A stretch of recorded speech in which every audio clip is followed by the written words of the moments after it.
What? Why are you here? You're under arrest. Step back. For what? Stop resisting! But I didn't do anything!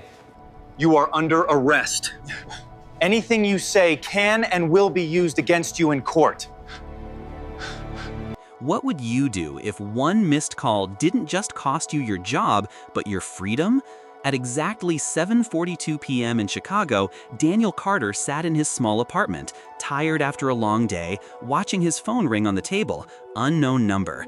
He thought about picking it up, but he felt too drained, so he let it ring. And that small choice changed everything.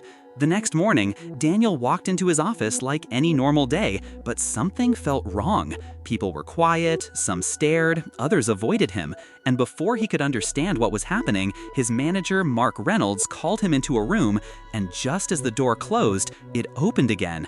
2 police officers stepped in and called his name, and within seconds, his world fell apart. Questions, confusion, hands on his shoulders, and then the words he couldn't believe: "You're under arrest."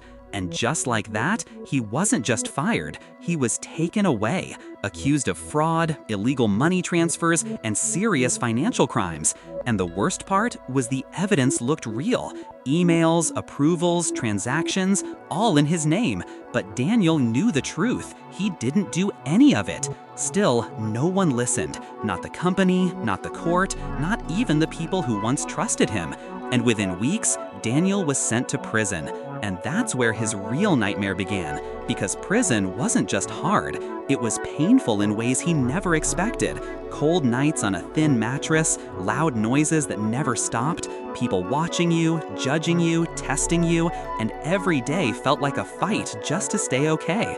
There were moments he didn't eat, moments he couldn't sleep, moments he sat alone asking himself how his life got here. Because when you are innocent, but everyone thinks you are guilty, it breaks something inside you, slowly, quietly. And there were nights Daniel almost gave up, nights he felt forgotten, like the world had moved on without him.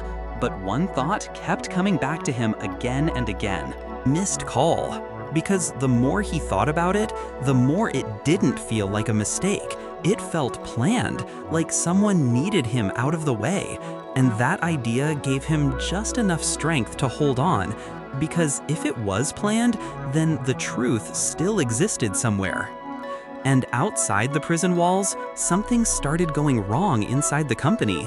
The same people who pushed Daniel out began having problems. Money started going missing, accounts didn't match, pressure kept building.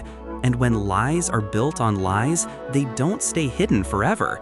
An investigation started. Slowly at first, then deeper, until the system they used to frame Daniel began exposing them, one mistake after another, until names started coming out. And when the truth was finally uncovered, it changed everything. The transfers were fake, the approvals were manipulated, and the whole plan was created to remove Daniel because he had become a problem they couldn't control. And one by one, the same people who framed him were arrested and sent to prison, facing the same fate they gave him. Months later, Daniel's case was reopened and cleared, and the day he walked out of prison, he stopped for a moment and took a deep breath, because freedom didn't erase the pain, but it gave him a second chance. And weeks later, Daniel returned to the same company, but not as the man they removed, as the man they now needed. Because the people who set him up were gone, and the company was broken, and Daniel was the only one who understood everything. And when he walked through those doors again, no one laughed, no one spoke, because this time, they respected him. The truth is, some people won't fight you openly. They will try to remove you quietly. But no matter how deep a lie is buried, the truth will always come out. So the real question is, if life turns against you, will you give up? Or will you hold on long enough for the truth to find you? If this story touched you, subscribe for more powerful stories.